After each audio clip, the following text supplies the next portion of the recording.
আয়োজিত আজকের এই মত বিনিময় সভায় স্বল্প সময়ের আহ্বানে আপনারা যারা উপস্থিত হয়েছেন আমি আন্তরিকভাবে আপনাদেরকে কৃতজ্ঞতা এবং ধন্যবাদ জ্ঞাপন করছি। আপনারা অবগত আছে আমি বিগত উপজেলা পরিষদ নির্বাচনে বিপুল ভোটে এই হোমনা উপজেলাবাসী আমাকে মনোনয়ন করেছিলেন উপজেলার চেয়ারম্যান হিসাবে। তো ওই নির্বাচনে আমি কিন্তু বিপুল ভোটে নির্বাচিত হই এবং হোমনা উপজেলাবাসীকে সেবা দিতে সক্ষম।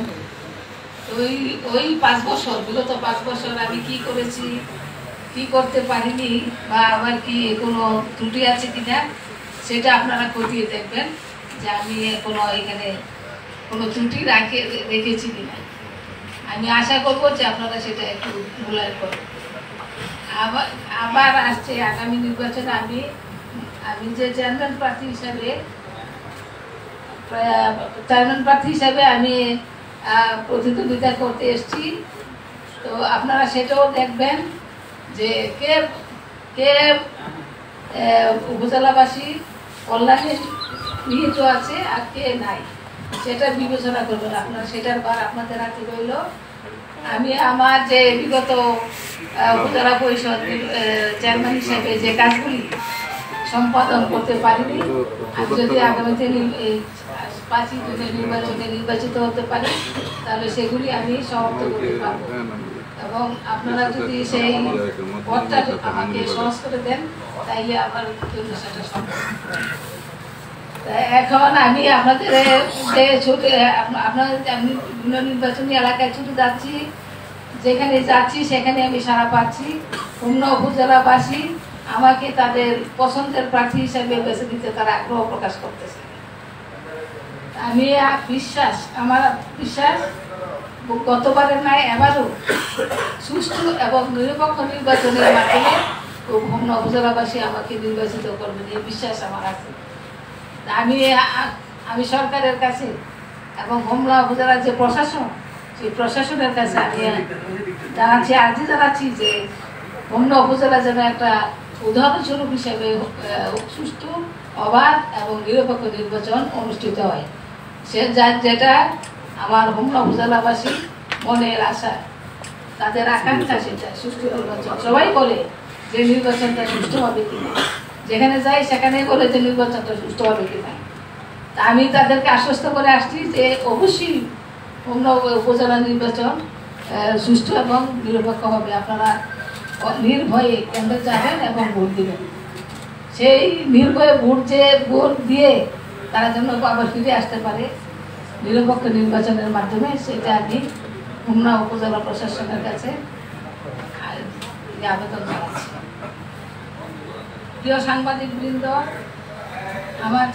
আমি মাননীয় প্রধানমন্ত্রী শেখ হাসিনা 300 বাস্তবায়ন এবং সন্ত্রাস দুর্নীতি ভীষণ আমার জননেত্রী শেখ হাসিনার ভীষণ বাস্তবায়ন এবং সন্ত্রাস দুর্নীতি মাদক ও চাঁদাবাজ মুক্ত আধুনিক হোমনা উপজেলা পরিষদ গঠনে বদ্ধপরিকর এবং আমাদের জননেত্রী শেখ হাসিনা যে স্মার্ট বাংলাদেশ গড়ার জন্য যে অঙ্গীকার করেছেন এবং 2041 সালের মধ্যে এটা বাস্তবায়ন করবেন, সেই বাস্তবায়নের রূপ আমরা এই হোমনা উপজেলাবাসীও যেন পেতে পারি তার জন্য আমি অঙ্গীকারাবদ্ধ। প্রিয় সাংবাদিক ভাইরা, আপনারা হলেন দেশ ও জাতির বিবেক, সত্য ন্যায়ের পক্ষে এবং অন্যায়ের বিরুদ্ধে বলিষ্ঠ যোদ্ধা। আমি আপনাদের সহযোগিতা চাই।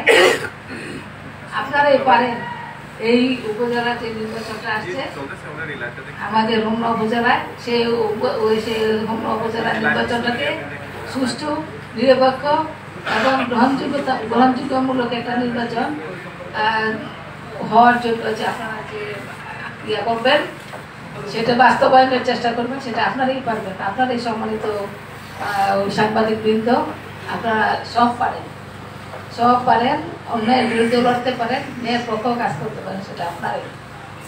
আমি আশা করব যে আপনারা কারোর পক্ষ না, নিরপেক্ষভাবে এই নির্বাচনটাকে উপলব্ধি করে নির্বাচনটাকে গ্রহণযোগ্য করার জন্য সচেষ্ট থাকবেন, সেটি আপনাদের কাছে আমার প্রত্যাশা।